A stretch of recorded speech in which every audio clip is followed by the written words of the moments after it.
আজকে হালকের বাবাকে ধরতেই হবে রে, জলদি চল। আজকে হালকের বাবারে ছাড়বো না, টাকা নিছে টাকা দেয় না, আজকে হালকের বাবারে মজা বুঝামু, চল রে। এই ক্ষেতের সব কাজ আমাকে একাই করতে হয়, এই বয়সে এসেও বিশ্রাম নাই। আমার হালক না কোনো কাজের না, শুধু বাড়িতে বসে থাকে, ঘুরে ঘুরে খায়। এরা আবার এখানে কেন এলো? ওই বুড়ো, জলদি টাকা দে, নাহলে আজকে তোর পাছার মধ্যে লাঠি দে, তোর পাছা ভেঙে দেবো। আমি গরিব মানুষ, এখনই টাকা কোথা থেকে পাবো?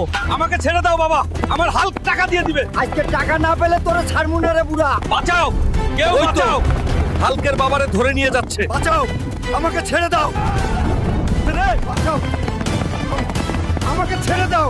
আজকে কেউ বাঁচাইতে আসবে না রে বুড়া। এই মোবাইলে দেখি সারাদিনই মজা। হাল্ক রে, তোর বাবাকে কিছু গুন্ডারা ধরে নিয়ে যাচ্ছে, জলদি যা, তোর বাবাকে বাঁচা ভালো। কি বলতেছ দিদা? শালার গুন্ডাগরা, তোদের আজকে আমি ছাড়বো না। আমার বাবাকে ধরে নিয়ে গেছিস, আজকে তোদের পাছা ভেঙে দেবো রে। হে আল্লাহ,